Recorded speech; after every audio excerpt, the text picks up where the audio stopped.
Hi ಎಲ್ಲರಿಗೂ ಇವತ್ತೊಂದು healthiest breakfast ರೆಸಿಪಿನ ನಿಮ್ಮ ಜೊತೆ ಶೇರ್ ಮಾಡ್ಕೊತಾ ಇದ್ದೀನಿ. ಈ ಸಿಂಪಲ್ ಬ್ರೇಕ್ಫಾಸ್ಟ್ ಮಾಡೋದಕ್ಕೆ ನಾನು ಕಾಬೂಲ್ ಕಡಲೆ, ಬ್ರೌನ್ ಚೆನ್ನ, ಹಸಿ ಬಟಾಣಿ, ಬಿಳಿ ಬಟಾಣಿ ಹಾಗೆ ಕಡಲೆ ಬೀಜನ ನೆನೆಸಿಟ್ಕೊಂಡಿದ್ದೆ.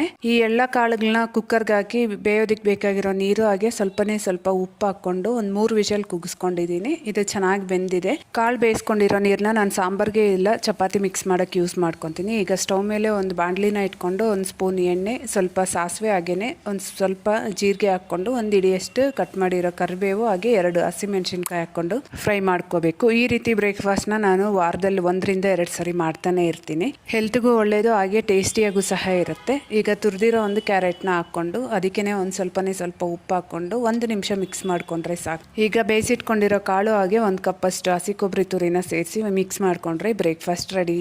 ವಿಡಿಯೋ ಇಷ್ಟ ಆಗಿದ್ರೆ ಒಂದು ಲೈಕ್ನ ಹೊಡೀರಿ, ಹಾಗೆ ಚಾನಲ್ನ ಸಬ್ಸ್ಕ್ರೈಬ್ ಮಾಡಿ ಸಪೋರ್ಟ್ ಮಾಡಿ. ಬಾಯ್. ಮೊಳಕೆ ಕಟ್ಟಿರೋ ಕಾಳಿಂದ ಬೆಳಗ್ಗೆ ಬ್ರೇಕ್ಫಾಸ್ಟು ಅಥವಾ ಈವ್ನಿಂಗ್ ಸ್ನ್ಯಾಕ್ಸ್ಗೆ ಒಂದು ರೆಸಿಪಿನ ತೋರಿಸ್ಕೊಡ್ತಾ ಇದ್ದೀನಿ. ಇದನ್ನು ಮಾಡೋದಕ್ಕೆ ನಾನು ಹೆಸರು ಕಾಳು ಮತ್ತು ಅಳಸಂದೆ ಕಾಳು ಹಾಕಿ ಮೊಳಕೆ ಕಟ್ಟಿದ್ದೆ. ತುಂಬ ಚೆನ್ನಾಗಿ ಬಂದಿತ್ತು. ಕಾಳಲ್ಲಿ ಮೊಳಕೆ ಬಂದಾದಮೇಲೆ ಪ್ರೋಟೀನ್ ಅಂಶ ಡಬಲ್ ಆಗುತ್ತೆ ಅಂತಾರೆ. ಈಗ ಸ್ಟವ್ ಮೇಲೆ ಒಂದು ಬಾಣಲಿನ ಇಟ್ಕೊಂಡು 1 ಸ್ಪೂನ್ ಎಣ್ಣೆ, ಸ್ವಲ್ಪ ಸಾಸಿವೆ ಹಾಗೆಯೇ 1 ಚಿಟಿಕೆ ಅಷ್ಟು ಇಂಗು ಹಾಗೆ ಒಂದು ಸ್ವಲ್ಪ ಕರಿಬೇವಿನ ಎಲೆ ಹಾಗೆ 1 ಈರುಳ್ಳಿನ ಸಣ್ಣದಾಗಿ ಹೆಚ್ಕೊಂಡು ಹಾಕ್ಕೋಬೇಕು. ಇದನ್ನು 1 ನಿಮಿಷ ಎಣ್ಣೆಯಲ್ಲಿ ಹಾಗೇ ಫ್ರೈ ಮಾಡಿಕೊಂಡು ನಾವು ರೆಡಿ ಮಾಡಿ ಇಟ್ಕೊಂಡಿರೋಂತಹ ಮೊಳಕೆ ಕಾಳನ್ನ ತೆಗೆದು ಹಾಕ್ಕೋಬೇಕು. ಹಾಗೆಯೇ ಇದಕ್ಕೇ ನಾನಿಲ್ಲಿ 1/4 ಗ್ಲಾಸಷ್ಟು ನೀರು ಹಾಕ್ಕೊತಾ ಇದ್ದೀನಿ. ನಿಮಗೆ ಇನ್ನೂ ಸ್ವಲ್ಪ ಜಾಸ್ತಿ ಬೇಯಬೇಕು ಅಂದರೆ ಇನ್ನು ಸ್ವಲ್ಪ ನೀರು ಜಾಸ್ತಿ ಹಾಕ್ಕೋಬೋದು. ಖಾರಕ್ಕೆ ತಕ್ಕಂಗೆ ಅಚ್ಕಾರದ ಪುಡಿ, ಸ್ವಲ್ಪ ಚಾಟ್ ಮಸಾಲ ಹಾಕ್ಕೊಂಡು ನಾವು ಹಾಕಿರೋ ನೀರೆಲ್ಲ ಚೆನ್ನಾಗಿ ಹಿಂಗೋಗೋವರೆಗೂ ಇದನ್ನು ಮಿಕ್ಸ್ ಮಾಡ್ಕೊತ ಬೇಯಿಸ್ಕೋಬೇಕು. ನೀವು ನೀರು ಜಾಸ್ತಿ ಹಾಕೋದಾದರೆ ಪ್ಲೇಟ್ ಮುಚ್ಚಿಬೇಕಾದ್ರೆ ಬೇಯಿಸ್ಕೋಬೋದು. ಕೊನೆಯಲ್ಲಿ ಸ್ವಲ್ಪ ಉಪ್ಪು ಹಾಕ್ಕೊಂಡು ಇದ್ರೆ ಸ್ವಲ್ಪ ಕೊತ್ತಂಬರಿ ಸೊಪ್ಪು ಸಹ ಹಾಕ್ಕೊಂಡು ಸ್ಟವ್ನ ಆಫ್ ಮಾಡಿಕೊಂಡ್ರೆ ಹೆಲ್ದಿ ಬ್ರೇಕ್ಫಾಸ್ಟ್ ಅಥವಾ ಸ್ನ್ಯಾಕ್ ರೆಡಿ. ಇಷ್ಟ ಆಗಿದ್ರೆ ವಿಡಿಯೋಗೆ ಒಂದು ಲೈಕ್ ಕೊಡಿ, ಹಾಗೆ ಚಾನಲ್ನ ಸಬ್ಸ್ಕ್ರೈಬ್ ಮಾಡಿ ಸಪೋರ್ಟ್. ಹಾಯ್ ಎಲ್ಲರಿಗೂ, ಇವತ್ತಿನ ಬ್ರೇಕ್ಫಾಸ್ಟ್ಗೆ ನಾನು ಕಲರ್ಫುಲ್ ಸಲಾಡ್ ಮಾಡ್ಕೊಂಡಿದ್ದೆ. ಈವ್ನಿಂಗ್ ಸ್ನ್ಯಾಕ್ಸಾಗೂ ಇದು ಚೆನ್ನಾಗಿರುತ್ತೆ, ತುಂಬ ಟೇಸ್ಟಿಯಾಗಿತ್ತು. ಇದನ್ನು ಮಾಡೋದಕ್ಕೆ ಮಿಕ್ಸರ್ ಜಾರ್ಗೆ ಒಂದು ಸ್ವಲ್ಪ ಕೊತ್ತಂಬರಿ, 1 ಹಸಿಮೆಣಸಿನ್ಕಾಯಿ, 5-6 ಕಾಳು ಮೆಣಸು ಹಾಗೆ ನೆನೆಸಿಟ್ಟಿರೋ 5-6 ಗೋಡಂಬಿ ಸಹ ಹಾಕ್ಕೊಂಡು 1 ಟೇಬಲ್ ಸ್ಪೂನ್ ಗಟ್ಟಿ ಮೊಸರು, ರುಚಿಗೆ ಬೇಕಾಗಿರೋಷ್ಟು ಉಪ್ಪು ಸಹ ಹಾಕ್ಕೊಂಡು ಗ್ರೈಂಡ್ ಮಾಡಿ ಇಟ್ಕೊಂಡಿದ್ದೆ. ಈಗ ಒಂದು ಮಿಕ್ಸಿಂಗ್ ಬೌಲ್ಗೆ ಕುಕ್ ಮಾಡಿರೋ ಸ್ವೀಟ್ ಕಾರ್ನ್ ಎಲ್ಲ ತರಕಾರಿನ ಸಣ್ಣದಾಗಿ ಕಟ್ ಮಾಡಿ ಹಾಕ್ಕೊತಾ ಇದ್ದೀನಿ. ಕೊನೆಯಲ್ಲಿ ರೋಸ್ಟ್ ಮಾಡಿರೋ ಪಂಪ್ಕಿನ್ ಸೀಡ್ಸು ಹಾಗೆ ಕಡಲೆ ಬೀಜನ ಹಾಕ್ಕೊಂಡು ಗ್ರೈಂಡ್ ಮಾಡಿ ಇಟ್ಕೊಂಡಿರೋ ಪೇಸ್ಟ್ನ ಹಾಕ್ಕೊಂಡು ಮಿಕ್ಸ್ ಮಾಡಿಕೊಂಡ್ರೆ ಸಲಾಡ್ ರೆಡಿ ಆಗಿಬಿಡುತ್ತೆ. ಇದಕ್ಕಿನ್ನೂ ಕುಕ್ ಮಾಡಿರೋ ರಾಜ್ಮಾ, ಕಡಲೆ, ಬಟಾಣಿ ಯಾವ್ದು ಸೇರಿಸ್ಕೊಂಡ್ರು ಚೆನ್ನಾಗಿರುತ್ತೆ. ಟೇಸ್ಟ್ ಮಾತ್ರ ಸೂಪರಾಗಿ ಬಂದಿತ್ತು. ನೀವು ಸಹ ಒಂದ್ಸರಿ ಟ್ರೈ ಮಾಡಿ ನೋಡಿ. ಇಷ್ಟ ಆಗಿದ್ರೆ ವಿಡಿಯೋಗೊಂದು ಲೈಕ್ ಕೊಡಿರಿ, ಹಾಗೆ ಚಾನಲ್ನ ಸಬ್ಸ್ಕ್ರೈಬ್ ಮಾಡಿ ಸಪೋರ್ಟ್ ಮಾಡಿ. ಬಾಯ್. ಹಾಯ್ ಎಲ್ಲರಿಗೂ, ಇವತ್ತೊಂದು ಹೆಲ್ದಿಯಾಗಿರುವಂತಹ ಬ್ರೇಕ್ಫಾಸ್ಟ್ ರೆಸಿಪಿನ ನೋಡೋಣ. ಇದನ್ನು ಬ್ರೇಕ್ಫಾಸ್ಟ್ ಆಗಿ ಇಷ್ಟಪಡಲ್ಲ ಅನ್ನೋರು ಈವ್ನಿಂಗ್ ಸ್ನ್ಯಾಕ್ಸ್ ಆಗಿ ಸಹ ತಗೋಬೋದು. ನಾನಾದರೆ ವಾರದಲ್ಲಿ 2 ರಿಂದ 3 ದಿನ ಇದೇ ಥರ ಬ್ರೇಕ್ಫಾಸ್ಟ್ನ ಚೂಸ್ ಮಾಡ್ಕೊತೀನಿ.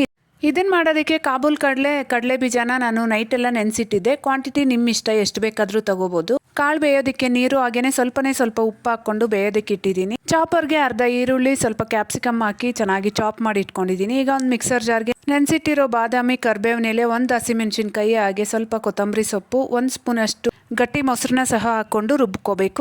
ಆ ರುಬ್ಬಿಟ್ಟಿರೋ ಪೇಸ್ಟ್ ಸಲಾಡಲ್ಲಿ ಒಳ್ಳೆ ಟೇಸ್ಟ್ ಕೊಡುತ್ತೆ. ಈಗ ನಾವು ಬೇಯಿಸಿಟ್ಟಿರೋ ಕಾಳು ಎಲ್ಲ ತರಕಾರಿನ ಸಹ ಹಾಕ್ಕೋಬೇಕು. ನಾನಿಲ್ಲಿ ಸ್ವೀಟ್ ಕಾರ್ನ್ನ ತುಂಬ ಎಳೆದಾಗಿರೋದ್ರಿಂದ ಹಾಗೇನೆ ಹಾಕ್ಕೊತಾ ಇದ್ದೀನಿ. ನೀವು ಬೇಕಾದರೆ ಅದನ್ನು ಸ್ವಲ್ಪ ಸ್ಟೀಮ್ ಮಾಡಿ ಸಹ ಹಾಕ್ಕೋಬೋದು. ಕೊನೆಯಲ್ಲಿ 1 ಚಿಟಿಕೆಯಷ್ಟು ಉಪ್ಪು ಹಾಕ್ಕೊಂಡು ಮಿಕ್ಸ್ ಮಾಡಿಕೊಂಡ್ರೆ ಸಲಾಡ್ ರೆಡಿ. ಈ ಹೆಲ್ದಿ ರೆಸಿಪಿ ಇಷ್ಟ ಆಗಿದ್ರೆ ವಿಡಿಯೋಗೊಂದು ಲೈಕ್ ಕೊಡಿರಿ, ಚಾನಲ್ನ ಸಬ್ಸ್ಕ್ರೈಬ್ ಮಾಡಿ ಸಪೋರ್ಟ್ ಮಾಡಿ. ಬಾಯ್. ಹಾಯ್ ಎಲ್ಲರಿಗೂ, ಇವತ್ತು ಸ್ವೀಟ್ ಕಾರ್ನ ಉಪಯೋಗಿಸ್ಕೊಂಡು ಮಾರ್ನಿಂಗ್ ಬ್ರೇಕ್ಫಾಸ್ಟ್ ಅಥವಾ ಈವ್ನಿಂಗ್ ಸ್ನ್ಯಾಕ್ಸ್ ಮಾಡೋಣ.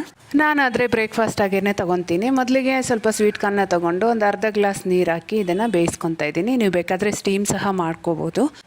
ನಾನಾದರೆ ವಾರದಲ್ಲಿ 2 ರಿಂದ 3 ದಿನ ಈ ರೀತಿ ಹೆಲ್ದಿ ಬ್ರೇಕ್ಫಾಸ್ಟ್ನ ಚೂಸ್ ಮಾಡ್ಕೊತಾ ಇರ್ತೀನಿ. ಈಗ ಬೆಂದಿರೋ ಅಂತಹ ಸ್ವೀಟ್ ಕಾರ್ನ ಹಾಕ್ಕೊಂಡು ಇದಕ್ಕೆ 1 ಕ್ಯಾರೆಟ್ನ ತುರಿದು ಹಾಕ್ಕೊತಾ ಇದ್ದೀನಿ.